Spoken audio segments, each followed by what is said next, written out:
the fruitiness of the fruits if you're using a mellow mill. But if you then take that same piece of wood and toast it to a different level, that's going to make your fruity expression of your melts turn to more of a cooked fruit nose and flavor than a fresh fruit nose and flavor, just by the nuances that change it from the light toast to the dark. Is that because it gets sweeter? Well, because you cook those sugars longer and at a higher temperature. Before you came on, we were talking how when we cook the sugars in the oaks, it's kind of the same thing as when we bochet some honey. You know, you first start out with not a lot of exposure to heat and not a very high heat, and you get one thing from it, but as it stays in there longer and cooks longer, not only does the color change, but also the expression of the caramelization changes from very light and soft nuances all the way up to, oh gosh, I watched on YouTube one time, a guy had this big, huge steel cauldron, and he was cooking this stuff on fire until there was just black smoke coming off of that mead or the honey. And I could tell you without a doubt that stuff, if it ever tasted good, didn't anymore. It would have taken 10 years for that to get away a very burnt, bitter,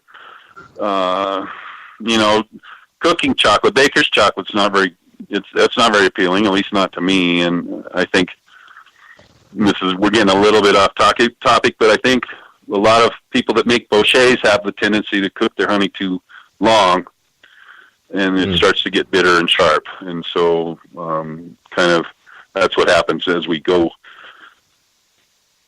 from one toast level to the other. Now, this is just a little bit different and a little maybe hard to differentiate between, but a deeper toast, they'll actually try to let the wood stay exposed to the temperature for a longer period of time so that they're driving the heat deeper into the wood, and so they call that a deeper toast as opposed to a darker toast level. And that might be a little bit confusing, but there is a little bit of difference between a low toast, higher toast, and then a deeper toast. Okay. So the lower toasts have the caramel and coconuts, and then also vanilla, and that vanilla piece will also increase all the way up to medium plus before you've kind of cooked it and out of the radar spectrum, so to speak. Yeah, that is one thing I did notice was earlier on when I was experimenting with stuff that I was getting more vanilla notes from oak than I was from vanilla beans. Absolutely. I think the vanilla notes that you get from oak, I like those a lot better than I do vanilla beans, for sure. Absolutely.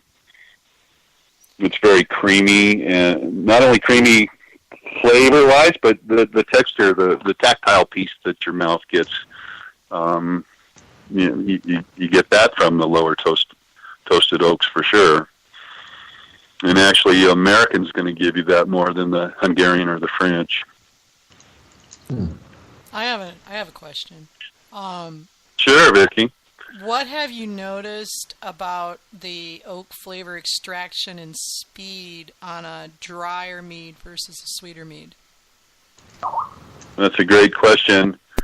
As you know, a dry mead,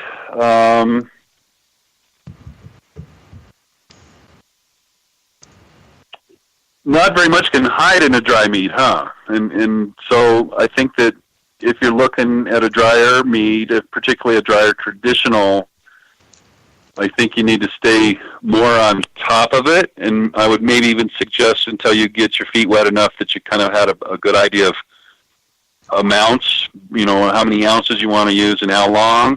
I would say if you're first starting out with the drier meads, you want to use, I would suggest, so that you don't go too far and step on what you're trying to accomplish and go too far. I think you want to start with less weight, less volume of the oak itself, and I would also start tasting it earlier on in the process so that you don't add too much.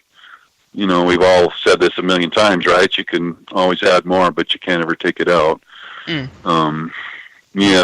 drier things I think require less for it to make to move the bar as much as In other words, if you've got more things in your mead, I think you need more oak to really move the bar enough to notice the difference. But in a drier oak, I think it's pretty easy to go too far, especially when they're already, they can already be kind of tart and maybe astringent a little bit. And I think for trads, an American oak would really go nicely because you're going to get a lot of that lower level vanilla and coconut and that kind of thing.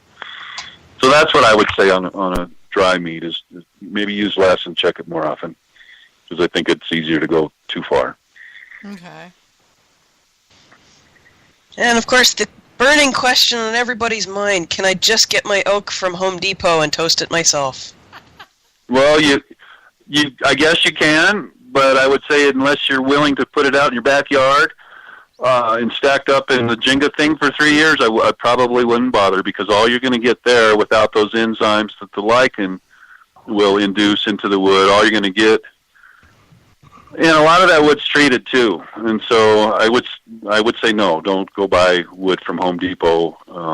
If you wanted to do that yourself and you lived out on a farm or something and you could cut down your own trees, and then you could cut them up into, some board stock, if you will, and then put them out in the out back for 3 years, then go ahead. But otherwise, I would say you're probably just wasting your time and ruining your meat.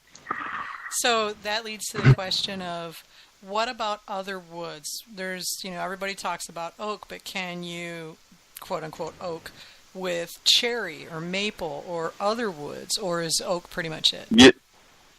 No, you can. And in fact, for our listeners, the place that you can go to an actual cooperage that makes barrels and staves and whatnot, it's called Black Swan Cooperage. You can find it on the internet, and they actually sell. Well, they call it a honeycomb. And so, remember when you used to play? What's that game where it was like flat wooden sticks that had numbers on them, and you would match the numbers up? Dominoes? Pickup stick? Dominoes. Yeah. Yeah. So they'll cut these different woods, and I'm going to try to bring that. I'm going to go to my computer and bring that up so I can talk about that.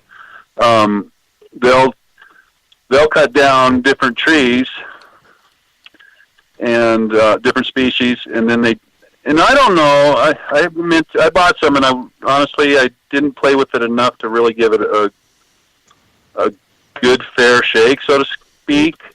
Mm-hmm. But my feeling was, and I wanted to call them and talk to them and ask them, I didn't know for sure. I felt like it was questionable whether those different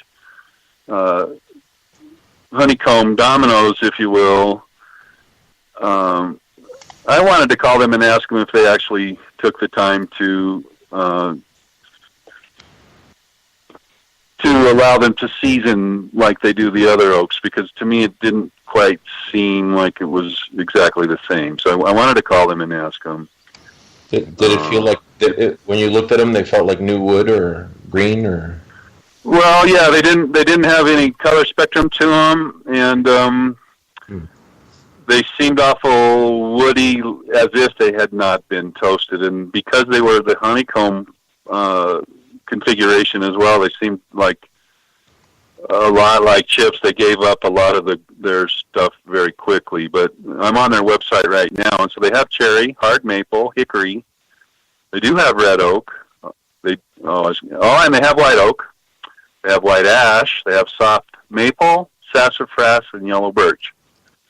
And so then with each of these different woods that you can buy, they give you some tasting notes. In other words, when you look at cherry, they say it tastes like butter brickle, tastes like ripe cherries, fresh grass, meringue, and then light fried bread / Belgian waffles. And so and this is the piece that you get out of our cherry. And then of course, somebody asked about white oak. White oak says it tastes like vanilla, toasted coconut, cinnamon, pepper, sweet baked bread, and caramel. What are they using to develop these flavors? Are they putting it in a white wine, in a whiskey? What is it that they're? That's a great question. Now, one of the things that I do if I'm teaching on oak and I have a few times here in Denver, I'll actually take 3 different species of wood, American, Hungarian, and French. Mm-hmm. And in American, I'll buy light, medium, and medium plus, and the same then for Hungarian and French. And then the night before I come to the teaching thing, I will make oak teas by boiling my chips or not my chips. I just don't use chips. I won't ever use chips, but I'll boil either my cubes or my spirals.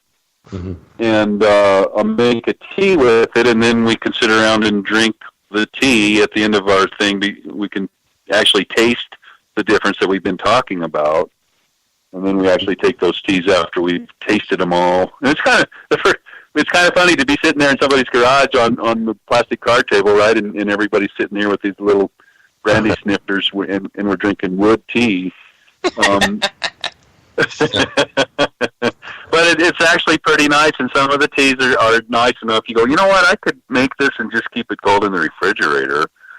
So to answer your question, Manny, specifically, I don't know, but I would say if you really wanted for your own benefit at your house, I would say if you really wanted to know what these things will provide, then make a tea with them and drink the tea.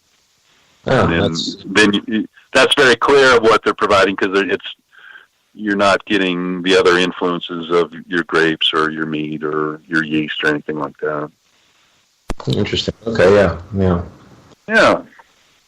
And what preparation do you have to make with your oak or whatever wood? Does it need to be sanitized? Does it need to be boiled? What do you need to do, or do you just fling it in there? Well, so I suspect. I think I thought I came up with the explanation. If you ask 5 mazers the same question, you get 8 different answers. And I did think of that on my own accord, and had never heard it before. But then I also read it somewhere in the last couple months. So, Vicki, I think that if you ask different people, they're going to tell you different things. So all I can speak for is how I use it personally. But I can certainly understand why other people would feel like they wanted to do a little bit different than I. I am not very, I don't, if I'm tossing it into something that's already fermented and I'm at, 14, 15, 16, 18% alcohol, my personal feelings are that's got a high enough alcohol content that it's going to kill any bad guys that are on the wood. And so almost always I just take the wood straight out of the packages and put them straight into the carboy without doing anything to them. And I know some people, the bug freaks, they're going to be cringing at that, going, "Oh God, I'm not going to ever want to drink Ryan's mead." And I haven't ever had any problems. Never in my life have I had an infection or any off flavors or anything that I would associate or try to connect to being the fault of throwing raw oak, fresh oak without doing any preparations into my meads. Well, don't forget, the stuff's been toasted, right? That's right. So now, if you were, anything in there's going to be killed. So the only thing you run into is whoever's handling it. Well, that, and I would hope to think these guys are sanitary enough that as soon as they're done, they put it in the packages, right? And so, as we all know, they're just floating around in the air everywhere you ever could go on our planet. So there's probably yeast and bacteria and whatnot that are in these things. And so for the people that are kind of bug freaks or maybe a little more sanitary than I feel the necessity to be, I would say then if you didn't feel like it was safe to just throw your wood into your carboys, then I would say to boil some water. And now hear me clearly here, because this makes a big difference, I do believe. I would boil some water, take it off the fire, and I would take my oak and I would put it in the boiling water for probably no more than 2 minutes. Because what you're doing, as soon as that oak is in that hot water, guess what happened? You're starting to extract all those things that you want in your mead into your boiling water. And you might even want to, this just dawned on me, you could then let your water cool. I would soak your mead in the boiling water, the hot water, for 2 minutes and take it out. And then I would feel for sure it's been sanitized about as well as you can. And then I would add that into my carboy, and then once my water cooler